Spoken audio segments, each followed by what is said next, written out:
Welcome back to Survivor Analytics. I'm your host, Clyde, and today we're working through my ranking of every winning game in the history of Survivor. This podcast will cover the 30 through 21 selections. This is part 3 of the series, so if you want to hear my thoughts on winners like Sandra Diaz-Twine and Denise Stapley, check out part 2. With that said, let's dive back into the list. At number 30, we have the third new era contestant to appear on this list. It's Maryanne Oketch, the winner of Survivor 42. The factor that distinguishes Maryanne from other winners in this tier is her degree of dominance in the endgame. Maryanne has some tangible strategic moves on her resume, which is not really the case for some of the players below her. With that said, I think that Maryanne is worse than those winners in terms of her social insulation. There are multiple points on 42 where Maryanne is in serious danger of going home, and she either lucks out with tribal challenge wins or relies on her allies to straight up save her. In the pre-merge, Maryanne is on the outside of the Taku 4 alliance. For 3 straight episodes, Maryanne is on the bottom of her tribe, and if they lost immunity at any point, she's probably voted out. To be fair though, Maryanne was pretty unlucky in that Jackson was pulled from the game in the premiere. Had Jackson stuck around,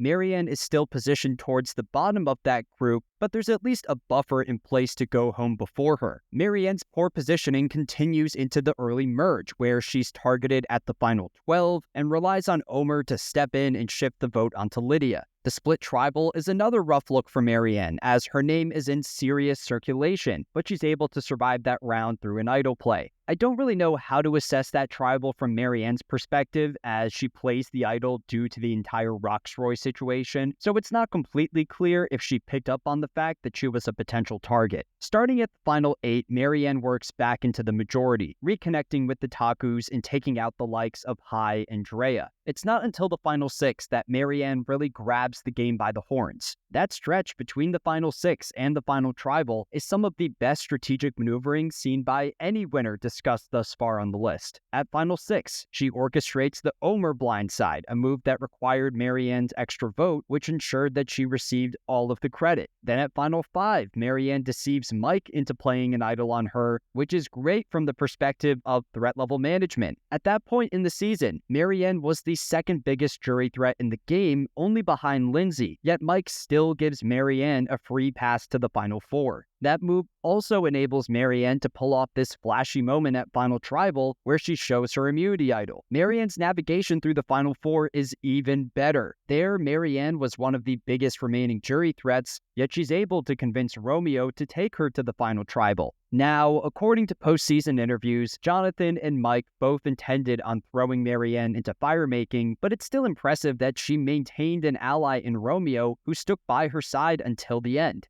When Maryanne walks into the final tribal against Mike and Romeo, she did not initially have the win on lock. She needed to pull jury votes away from Mike, and she succeeds by taking credit for the Omar blindside and revealing her idol. So Maryanne's game is an interesting body of work with more dramatic high points and low points than other winners in this tier. In my opinion, Maryanne's dominance through those last couple rounds make up for her early mistakes. I'll place her here at number 30. We can follow up Maryanne at 30 with a similar winner who earned the title of Sole Survivor just 2 years later. It's Kenzie Petty, the winner of Survivor 46. We covered this season live on the Survivor Analytics podcast, and at the time of the season finale, I was not very high on Kenzie. Over time, my opinion of her game gradually improved. I think that Kenzie is a winner that did not hold much agency throughout the season. There isn't really a staple strategic move on her resume. In fact, Kenzie's intended big move of blindsiding her number 1 ally, Tiffany, happens without any influence from Kenzie herself. She kind of coasts through most of the game. She relies on her social bonds, avoids the target, and eventually cashes in on her respective jury votes. It's not a flashy win by any means, but it's a pretty clean route to the final tribal. I put Kenzie in this section dominance tier for her gameplay in the pre-merge, where she runs the Yanu tribe alongside Tiffany. That pair serves as the head decision makers in knocking out the likes of Jelinski, Jess, and Banu. While Kenzie's pre-merge game is exceptional, I think it's important to acknowledge the impact of the random medical evacuation. In episode 3, Yanu lost the immunity challenge, and they were preparing to attend tribal council where the 2 big names on the board were Banu and Kenzie. The random medevac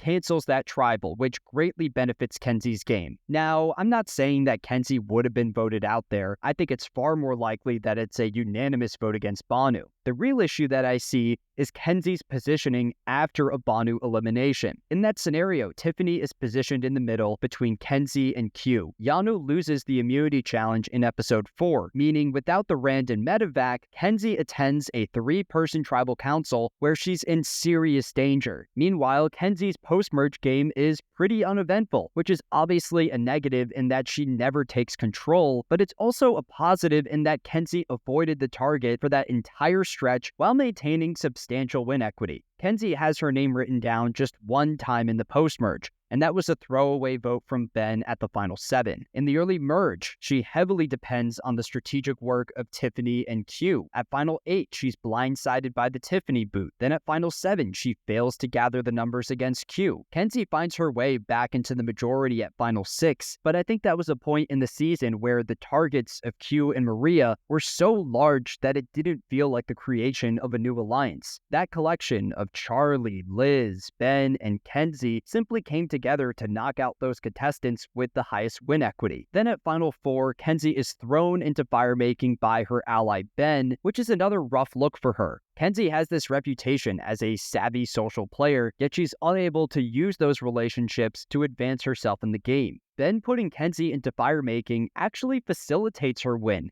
as Maria later casts her jury vote for Kenzie because she saw the fire in her eyes. And that takes us to the final tribal council, where Kenzie narrowly squeaks out the win. She defeats Charlie and Ben in a 5-3-0 jury vote, but Ben has reported postseason that if the final tribal ended in a 4-4 tie, he would have cast the winning vote of the season for Charlie. So you can definitely question Kenzie's strategic impact on season 46, but I don't consider her a complete coattail rider. Really, it's Kenzie's social insulation and win equity that separate her from the other players in this tier. I'll place her here at number 29. On to number 28, I got another member of this section dominance tier. It's Nick Wilson, the winner of Survivor David vs. Goliath. With Nick, this is a winner with a wide range of outcomes throughout the season. Nick's highlights in Season 37 are some of the most impressive strategic moves seen through that point in Survivor history. Nick's lowlights are pretty disastrous. Not to the extent that he was saved by production interference like the players in my bottom tier, but still enough to hold him back in the ranking. From the get-go, Nick is on the outside of the Davids tribe, and it's been reported after the season that his name was in serious circulation for that first Davids tribal council. Without the Pat medical evacuation in the premiere, Nick is potentially the first boot, which is not a great look. After that rough start, Nick immediately recovers and forms new connections with the likes of Christian and Davey. He actually operates as the swing vote alongside Christian for the first Davids Tribal Council, where they take out Jess. He continues to work within the majority until the swap, where he's thrown into an unfavorable position where his side is outnumbered 3-2. There again, Nick adapts and he aligns with the pairing of Mike and Angelina. He survives 2 tribal councils in that section of the season. Entering the merge, Nick's original Davids tribe is at a numbers disadvantage. After losing Elizabeth at Final 13, Nick steps up and pushes the game in another direction with one of the most impressive strategic moves from that era of the show, the John Hennigan blindside. In that round, Nick is the key player acquiring intel from the Goliaths Alliance. He learns that Christian is the target of that group, and he brings that information to Davey, who holds an idol. So his work as the messenger there is great, but he takes this plan a step further by orchestrating a minority vote split that ultimately sends John out of the game. It's probably the best strategic play by any winner discussed through this point on the list. In the following round, Nick's side takes another swing at the Goliaths Alliance,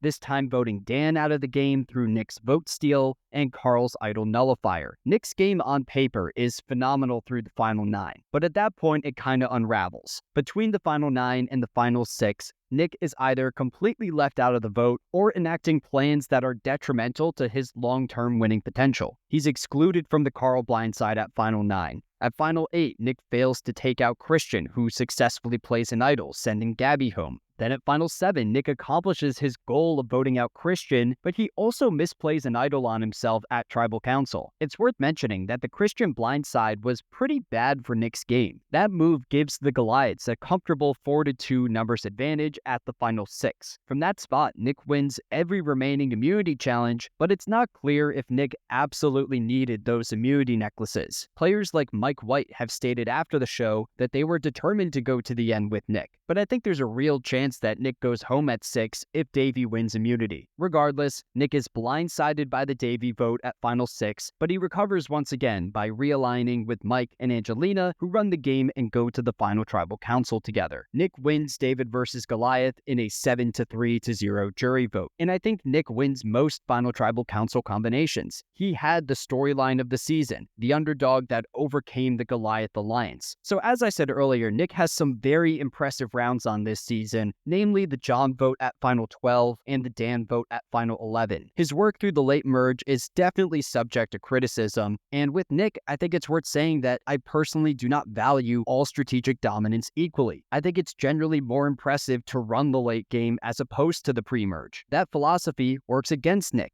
and it leads me to rank him here at number 28. At number 27, I got a winner whose game I see as an improved version of the Danny Boatwright win. Both of them dominated the pre-merge, then fell to the bottom in the early merge as they lost all of their original tribal alliances. What distinguishes this winner from Danny is his work in the endgame. Where Danny functions on the bottom through the finale, this winner regains control for those last couple rounds. It's Chris Daugherty, the winner of Survivor Vanuatu. So like I said, Chris's storyline on Vanuatu mirrors that of Danny on Guatemala, where from the jump, Chris is in the majority of the Fat Five alliance that runs the Lepevi tribe in the pre-merge. He has some hiccups in the premiere as he's the target of the minority alliance, but after the first episode, it's straight up dominance for Chris. At the swap, Chris operates the middle, this time between the men and women. That group attends just one tribal council, where Chris makes the crucial mistake of voting out John Kenny, which gives the women the numbers advantage at the merge. Now, from Chris's perspective, John Kenny was an unreliable ally that would flip against the men in the early merge, but I think John would have remained loyal for at least that first vote. Due to that decision to knock out John, Chris enters the merge down in number 6-4, and he proceeds to lose all of his allies in Rory, followed by Sarge, followed by Chad. During that stretch, Chris has no real strategic agency, but he's building bonds with the members of the majority, players like Julie, Eliza, Scout, and Twyla. Those relationships pay off at the Final 7, where the women elect to flip on each other over voting out Chris from the bottom. I feel that the legacy of Chris Daugherty stands on this idea of him outplaying the women, but he's not really the contestant that breaks up their alliance. In reality, it's Scout and Twyla taking the lead, cannibalizing their own. They pull Chris into the mix, and Chris is responsible for drawing Eliza onto their side. While it's great that Chris was able to help establish this new 4-person majority, it's important to remember that Eliza was not even essential to that Final 7 tribal council given the distribution of the votes. It's not until the Final 6 that Chris grabs control of the game again, as his new majority alliance eliminates the outsiders in Amy and Julie. By the time Chris reaches the Final 4, he's the best positioned player in the game, as he's got both Eliza and Twyla working to take him to the final tribal council. Chris makes the right strategic decision of voting out Eliza at Final 4, which puts him at the Final 3 in a spot where the only way he does not make it to the end is if Scout, the oldest player on the entire cast, wins final immunity. I think it's really impressive that Chris was able to solidify a Final 2 deal with Twyla, considering that Twyla had worked alongside Scout for the entire season. Chris then wins final immunity, takes Twyla to the end, and wins the season by a pretty comfortable margin. Chris's final tribal council is widely regarded as one of the best performances in the history of the show, as he reconnects with the jury and tells them exactly what they want to hear. You can compare Chris's final tribal council speech to Twyla's, who actively burned multiple jury votes. Chris's composure in front of the jury does a lot more for my assessment of him as a player than a Survivor winner. So I think Chris perfectly fits the description of this section dominance tier. He has a complete strategic stranglehold in both the pre-merge and the endgame, but that rocky stretch between the final 10 and final 7 still matters. It's a part of the game where Chris is completely helpless as he loses all of his main allies. It's enough to drop him in the ranking to the number 27 spot.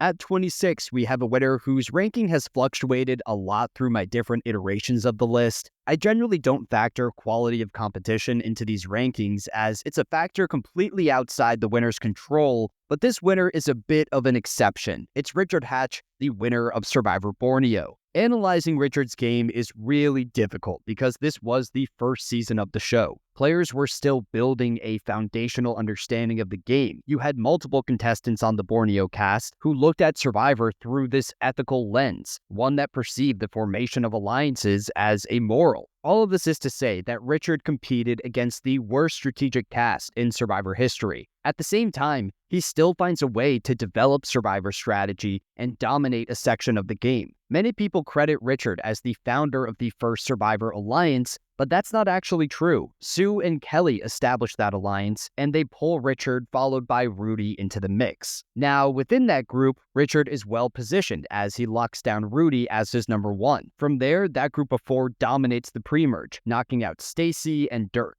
In the post-merge, the Tagi 4 runs the game, picking off all of the members of the original Pagong tribe. On the surface, it might look like Richard is leading the way, but in reality, that Tagi alliance is simply attaching their votes onto Sean, who is operating according to the alphabet strategy. The Pagong players' names were earlier in the alphabet, which enabled the Tagis to take out that entire tribe. While Richard is in the majority for that mid-merge section of the game, he's not perfect in that position. The Pagong players almost rallied the numbers against him at the final 8, and they are unsuccessful due to Sean's alphabet strategy. When Richard reaches the final 4, he does not have a clear path to the end. There's initially a tied vote between Richard and Sue in that tribal council, and Sue ultimately goes home over Richard, not due to the active work of Richard himself. Earlier in the day, Sue and Kelly had an argument, which causes Kelly to flip against Sue on the revote. So Richard surviving that round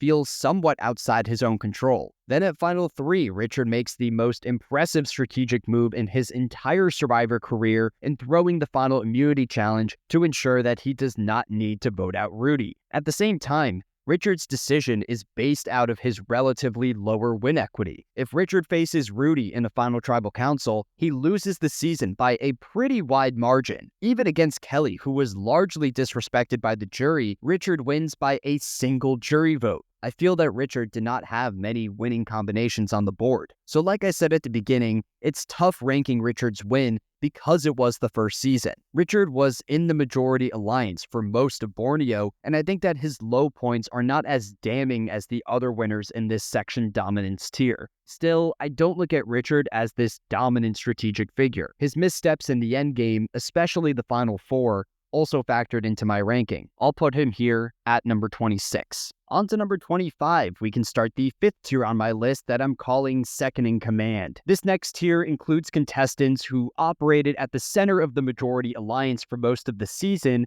but they were not the head decision makers of their respective groups. They still maintained a degree of agency, which separates them from the under the radar tier. These contestants needed to overcome a strategically dominant figure either by voting them out or playing a better social game. So starting at 25, I have a winner who worked behind one of the greatest strategic minds of Survivor. It's Aras, the winner of Survivor Panama. Aras's Panama game is a great one on paper as he's always within the majority alliance, voting correctly in just about every possible tribal council. In my initial draft for this list, Aras was a couple spots higher, but a deeper look at his game revealed some cracks. I think that Aras, more so than any other winner in this second in command tier, relies on the strategic reads of his number 1 ally. I look at Suri as the real strategic mastermind of that operation who pulled Aras through the game because he was a physical threat that could potentially defeat Terry in an immunity challenge. I also found that Aras stumbles his way through multiple sections of the season with some pretty poor play. For example, in his first tribal council on the Kasaya tribe, he tells Melinda that she's the target of the upcoming vote, which causes him to lose favor with some of the other players. Then at the second Kasaya tribal, he straight up left out of the Bob Dog vote.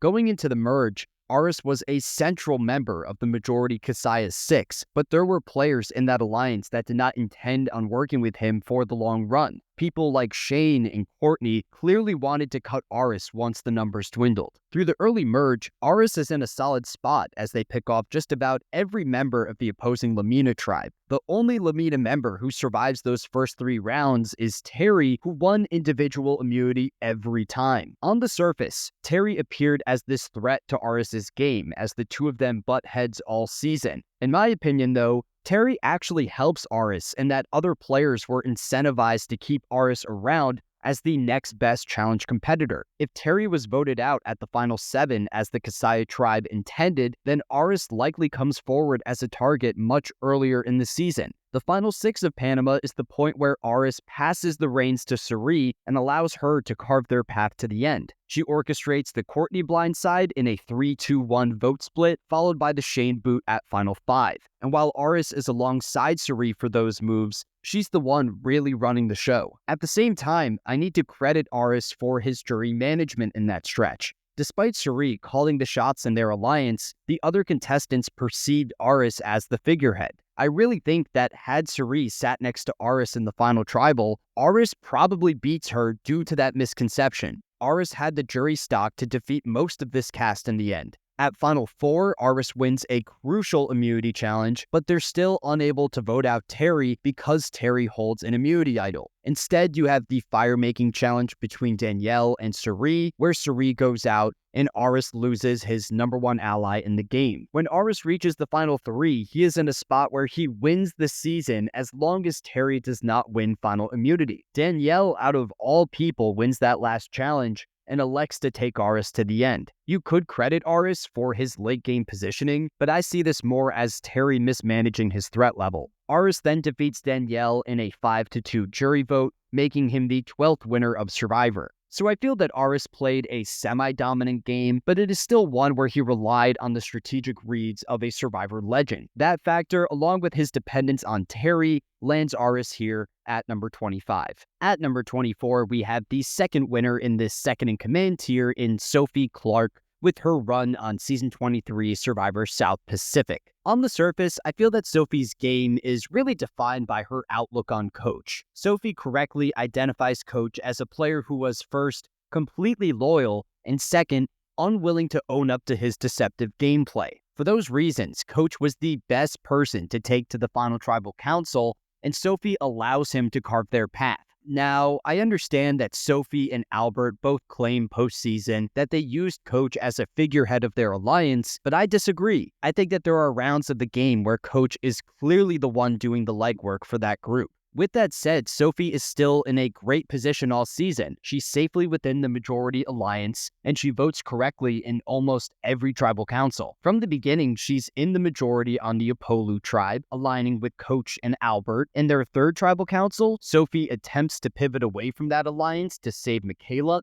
and she straight up fails in this plan. It's one of those examples that point to Coach as the dominant strategic figure of the season as he works alongside Brandon to take out Michaela against Sophie's wishes. The merge is another example of Sophie relying on Coach. With 12 players remaining, it was an even 6-6 split between the Apolu Alliance and the Savai'i Alliance. Coach is the person that convinces Cochrane to flip over to their side. It's unquestionably the most important vote of the season. It gives Sophie's side the numbers advantage, and they run the table from there. Without that move from Coach, this season would look completely different. From the final 11 onwards, Sophie's alliance dominates the game. They pick off all of the original Savai'i members between the final 11 and the final 8. At final 7, you have Sophie's best move of the season. In that round, Coach had the opportunity to pivot to an alliance with Cochrane and Edna, who were both hated by the jury. At the end of the day, though, his connection to Sophie and Albert means more to him, and he remains loyal to that group against his best interest. The late post-merge is a bit rocky for Sophie, as she's the target of the minority alliance at the Brandon vote and the Rick blindside. Regardless, Sophie still gets her way in both of those tribal councils. Then at Final 4, Sophie wins the most important immunity challenge of the season,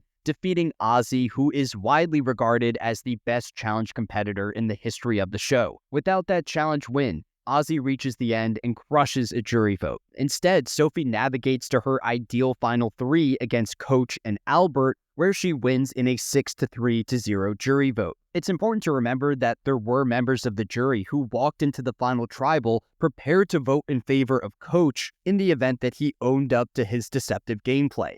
Coach completely flops in the final tribal, and those jury votes shift to Sophie. I think you can take issue with the fact that Sophie's win is a bit more dependent on the downfall of other players rather than her individual excellence. I gave Sophie a lot of credit earlier for her ability to recognize her winning scenarios, but I'd also throw out that there were not many winning combinations on the board for her. I don't get the sense that the cast of South Pacific loves Sophie, and I think she loses a jury vote to Ozzy or Brandon. Still, I look at Sophie's victory as a classic second-in-command win. I'll rank her here at number 24. At number 23, we have who I consider the best second-in-command winner in Survivor history. This is a contestant who, at points, outplays the dominant strategic figure of his season. The issue is that he intended on rolling to the end with that player where he would have lost. It's Ethan Zohn, the winner of Survivor Africa. Ethan is known as the first Golden Boy winner of Survivor, and that shows when you look at his strategic resume. The cast of Africa adored Ethan to the point where his name is not written down once for the entire season, despite him coming forward as this well-rounded threat in the game. Ethan is well-positioned for this entire season. From the beginning, he's in the core of the majority alliance on the Boron tribe as he connects with Lex and Big Tom. At the swap, Ethan makes a wild play by old-school Survivor standards in throwing the immunity challenge to knock out Silas. That move ensured that Ethan's side would enter the merge with the 6-4 numbers advantage. It's an incredibly impressive strategic idea for that era of the show. At the merge, Ethan's side has the numbers, and they get to work picking off those members of the original Samburu tribe. While Ethan is safe for that entire stretch, I get the sense that Lex was more so the player directing the season and calling the shots. With that said, there are still moments where Ethan gets a leg up over Lex, the biggest being the Brandon vote at the final 8. In that round, Ethan takes out one of Lex's secondary allies, which draws him closer to Ethan's alliance. Ethan eventually reaches the final 4 with his core alliance and Kim Johnson on the outside. My biggest problem with Ethan's game is his outlook on the final tribal council. Ethan wanted to ride with Lex to the end, where, according to postseason interviews, Lex beats him. Ethan essentially relies on Kim Johnson winning those last 2 immunity challenges and forcing him to cut his number 1 ally.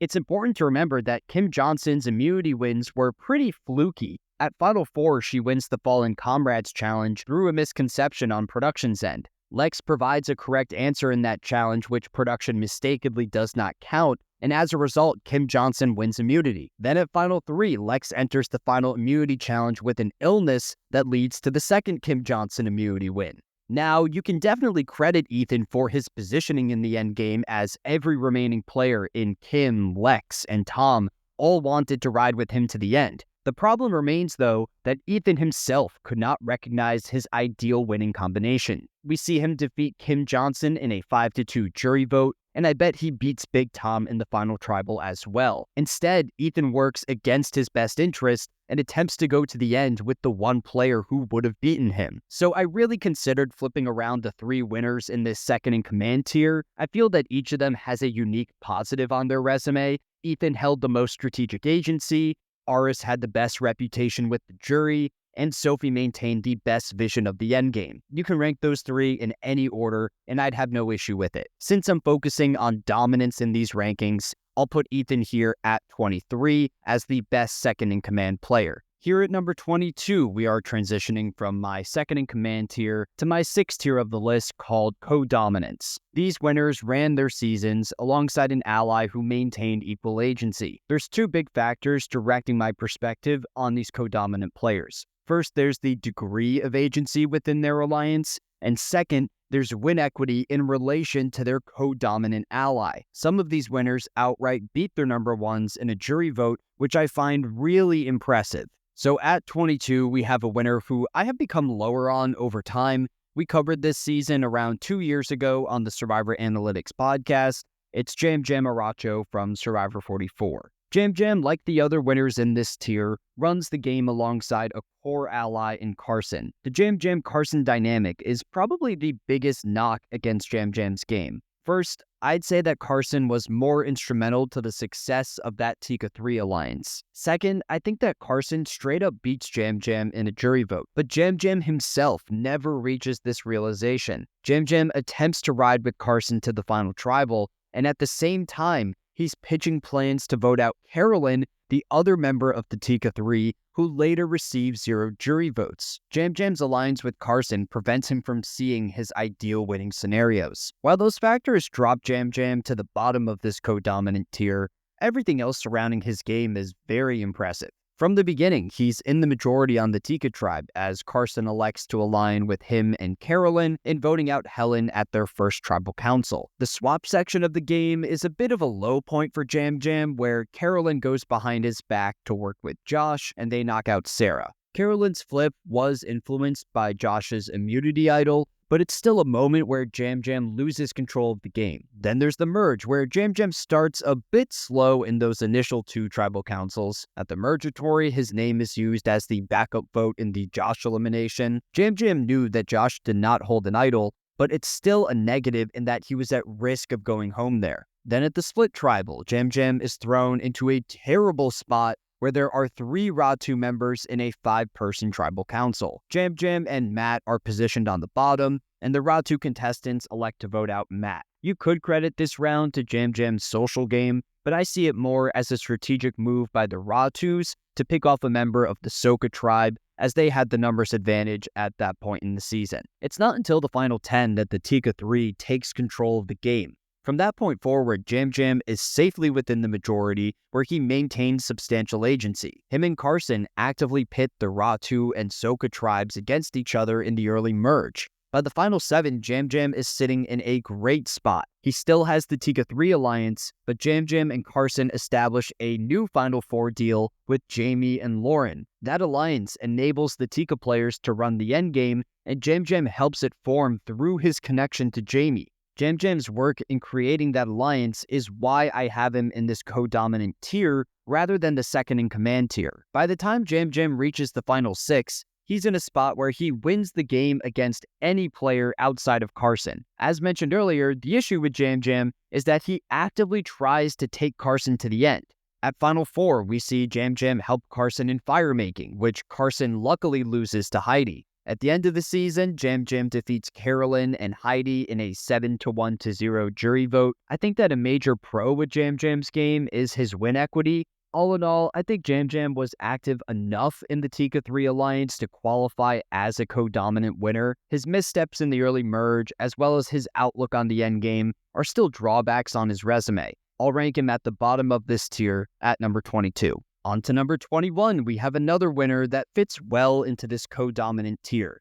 This player is primarily remembered for barely defeating his co-dominant ally in a jury vote. It's Wendell Holland, the winner of Survivor Ghost Island. Wendell is a perfect example of a co-dominant winner. He runs the game alongside Dom. The question there is, who held more agency in that dynamic? And I lean towards Dom. I feel that there are more rounds of the game where Dom is the player out in front and calling the shots, most notably the Chris Noble vote at the final 12 and the Sebastian blindside at the final 6. At the same time, though, Wendell was still a valuable member of that partnership. His connection with Laurel especially benefits their navigation through the season. Laurel receives multiple opportunities to flip against that alliance, and she passes on all of them due to her relationship with Wendell. Without Laurel as an ally, Dom and Wendell would not have been able to dominate that season, which is the main factor pushing Wendell into this co-dominant tier. But looking deeper into Wendell's game, he attends just one tribal council in the entire pre-merge,